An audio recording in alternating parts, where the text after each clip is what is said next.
Sebelumnya Prof pernah membahas sedikit tema tentang ahli filsafat ya Prof ya. Nah, sempat disinggung tentang Al-Farabi juga nih ya Prof.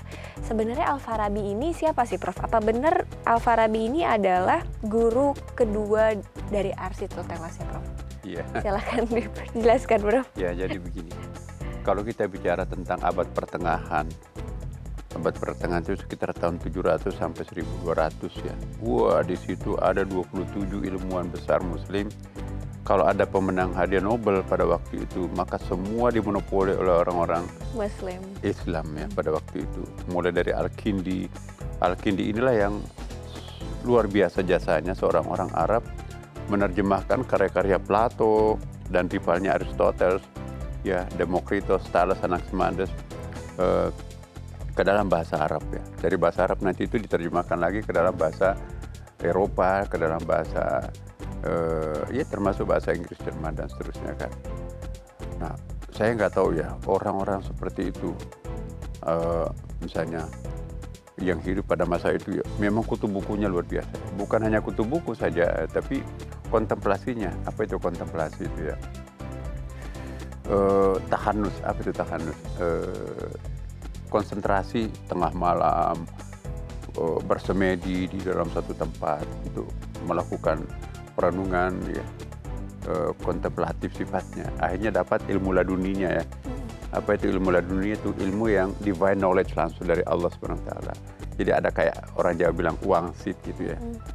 Nah itulah, jadi kita lihat selain Al-Farabi yang kita akan bahas ini, saya ingin mengingatkan bahwa generasi yang hampir sesama dengan ini dari kalangan pemikir muslim, misalnya ada Jabir bin Hayyan. Ini Jabir bin Hayyan ini adalah the father of chemistry, bapaknya ilmu kimia. Jadi bapaknya ilmu kimia itu nggak ada laboratoriumnya, tapi kok bisa menjadi bapaknya ilmu kimia? Karena kontemplasinya itu, ya, nangis tengah malam.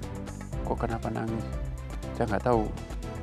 Ternyata hati yang membatu bisa lembut karena kontemplasi tengah malam. Oh, ini ada batu. Ini batu ini juga bisa menjadi batu mulia. Dibelah, diasah, jadi intan permata. Wah, ini ada logam. Logam ini juga bisa menjadi logam mulia. Ditempah jadi emas ya kan. Jadi lahirlah kimia, kemudian buku berikutnya. Lahirlah alkimia, kemudian berikutnya kimia. Alkimia itu soal batin, kimia itu soal kimia, fisik. Nah, pada periode yang sama juga lahir Al-Khawarizmi, the father of the math, bapaknya Al-Jabar, bapaknya matematika ya kan. Itu dahsyat itu. Kemudian dalam periode yang sama ya, kurun waktu yang hampir bersamaan juga lahir ya Al-Farabi yang kita akan bahas ini, dan juga lahir Ibnu Sina. Nah, ini Al-Farabi dan Ibnu Sina ini nanti kita akan combine ya. Kemudian juga pada saat yang bersamaan, kurun waktu yang tadi saya katakan itu abad pertengahan, lahir the father of the optic ya. Bapaknya optik, kacamata ini ya. Itu ternyata penemunya itu adalah seorang muslim juga, ya, Ibnu Khaitam. Ya, ini ada kasusnya sedikit Ibnu Khaitam ini ya. Karena dia menulis tentang suatu buku yang sangat luar biasa ya. Kitabul Manazir nama bahasa Arabnya itu. Kitabul Manazir itu artinya buku tentang kacamata, tentang glasses. Nah, di barat ada seorang yang dianggap nabinya ilmu pengetahuan, the prophet of the knowledge ya. Jadi dianggap sebagai nabinya ilmu pengetahuan, yaitu menulis tentang buku The Optics ya. Roger Bacon. Roger Bacon ini dianggap sebagai nabinya ilmu pengetahuan modern.